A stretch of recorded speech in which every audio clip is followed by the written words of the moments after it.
Hi, here is a 3-year update on my Oura Ring, and I'll give you a little bit of a spoiler. I just got my Ultra Human Air Ring sizing kit in the mail, so I'm here to tell you the pros and the cons of the Oura Ring and why I personally want to make the switch over to Ultra Human Air and at least give it a shot. I'm going to give you all of the financial information for Oura Ring and tell you exactly how much it has costed me, and then kind of go into the pros and the cons of the ring and things that maybe I experienced while I had it during these past few years of using it. And keep in mind, I used the Oura Ring every single day for 3 years. There was maybe a couple days where it was dead and charging, that I wasn't able to use it. I had the Oura Ring Generation 3. There was a one-time cost of $349 for the hardware itself, and then the subscription fee every month was $5.99 times 3 years. That is $215.64. So the total of owning it for 3 years was $564.64. Was it worth it?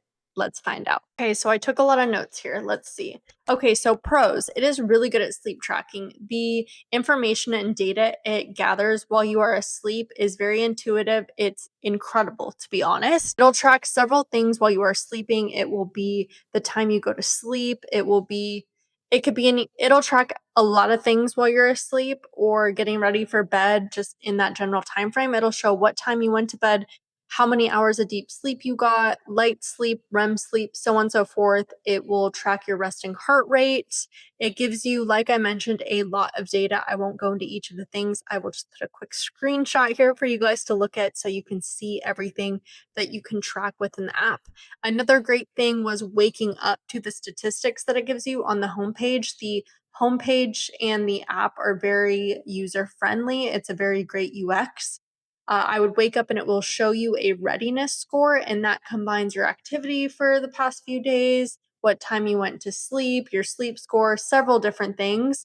Like I said, it's visually very nice to look at, and it gives you all of the data in a quick snapshot on the first home screen. Next, the ring itself is very subtle and stylish. You can wear it and it looks like a normal gold ring. It is a little bit chunkier than I would have liked it, but because of all of the chips and stuff inside of it, I understand why it had to be a little bit chunkier. I got the gold band, which is why I paid the $349. That's because I have to have a gold. I will not do silver. Next is the stress predictions. Now, this is something new Aura launched. I don't know when, I just remember one day it showed up in the past year or so. It tracks your stress levels throughout each day, which I found very interesting. The only caveat to that is if you're working out, obviously it's going to ping that as stress. If you are looking to find information very detailed into maybe work stresses or things like that, it's very accurate in seeing the different spikes throughout the day. But keep in mind, some of it might be exercise related.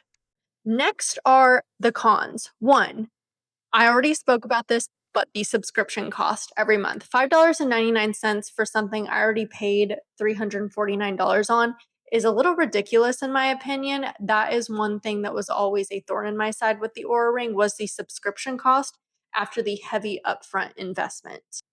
Next is the hardware too. I mentioned how I had a gold ring. I can't speak for the other rings, but after about a few years, it started to get a lot of scratches and little areas on it that were missing the gold color on it. I wore this every single day for 3 years, so it's bound to get some scratches on it, but for the price tag, I would think that the gold wrapping or silver wrapping would be a little bit more durable. Next is the low battery life after a few years. So after having it for about 2 years, the battery life dwindled a lot. By a lot, I mean it used to stay charged for almost 10 days at a time.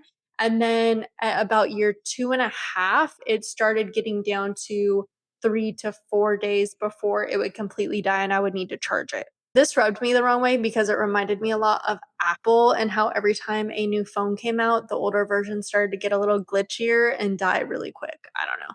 Next is the exercise tracking. While it's very intuitive and amazing at sleep tracking, it failed in my opinion when it came to exercise tracking as someone who is very active. 9 times out of 10, it was very inaccurate with my calories and steps taken each day and physical activity level. Following up on this, there is no live heart rate tracking. So, you know, on your Apple Watch, how you can track your heart rate in real time, the Oura Ring does not do that. And it doesn't give you real time statistics of your workouts. Most times, if not always, you have to manually log your activities. So you have to select, hey, I went walking for an hour. Sometimes at the top, it'll pop up and say, did you do this activity? And it will show it. But sometimes the predicted time you did it or what you did was wrong. So again, it's a very manual process. If you want to use this for exercise tracking, just know you're going to have to manually input a lot of your workouts. Next is the Natural Cycles app. Now, I bring this up because there was a lot of push with Oura to do the Natural Cycles app. They almost marketed it in a way where it felt like Natural Cycles was already integrated into Oura, if not a part of the Oura app already. I thought Natural Cycles was like just a portion or a tab on the Oura interface already, but it was not. That is a separate subscription. If you don't know what Natural Cycles are, it is a cycle tracking app for women. I just think it's kind of a ripoff, and it was a really, really poor marketing play on Aura's part. Just my opinion. So as we wrap up, I wanted to say I think Oura is a great ring, and it's so intuitive when it comes to tracking sleep data. I mean, it is incredible. You can't get close to the data you can collect when it comes to sleep tracking. 10 out of 10. But with everything else, I was honestly really disappointed when you start adding up the costs and the inclusion of not having certain things that they promoted. It, for me, doesn't make a lot of sense. I'm a very active person and I want good activity tracking.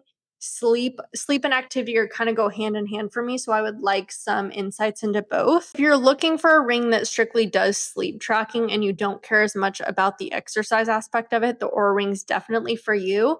If you are looking for a ring that kind of is a one size fits all and does everything and also tracks exercise, I would say to definitely look elsewhere, because the exercise tracking is definitely hit or miss and is not consistent.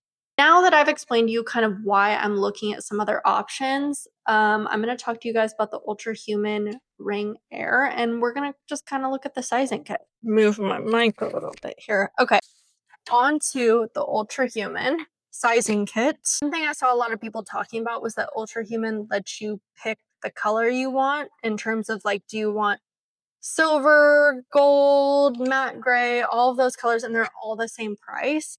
And the Ultra Human Ring does not have a subscription cost for the app. So once you buy the hardware, the app comes with it. It's free, at least for now. Now, first thoughts on the sizing kit is these rings, they look a lot thinner than the Oura Ring. They're not as like chunky. See, this is a 6, and that's probably what I'm going to honestly go with. The reason I'm getting an Ultra Human Ring now and I didn't get it before is because Costco is actually doing a deal with them where you can get it for a little bit of a discount. Not a lot, but it's enough to be like, well, I would rather pay that than full price. So I'm taking advantage of that as a Costco member, and I'm definitely going to get the Bionic Gold. So when it comes to sizing these rings, and this goes for pretty much all these fitness trackers, you should get one that is snug. It might feel uncomfortable snug at first, but your finger will get used to it. The first few times I had my Oura Ring on, I would wake up in the middle of the night because my finger would literally be swollen because it just was not used to having any type of jewelry on for that long a period of time, especially at night. Then my body normalized it and it was completely fine, but you do not want to get a ring that is loose because it will fall off. So here's a 6 and then here's a 7. Let me show you the difference in wearing them. Here's a 6, very snug, like that's not coming off. I could wear it on this finger too, snug, not coming off. And those are the 2 fingers I usually wear it on. Here is a 7, and this is going to be a little bit bigger. Look at this. It just comes right off, and you just don't want it. You just don't want that because while it might be uncomfortable at first, you want the smaller one because it will stay. You don't want to risk losing this after you pay for it, and you'll get better stats if it's a little bit tighter. But I've never ever been bothered by it.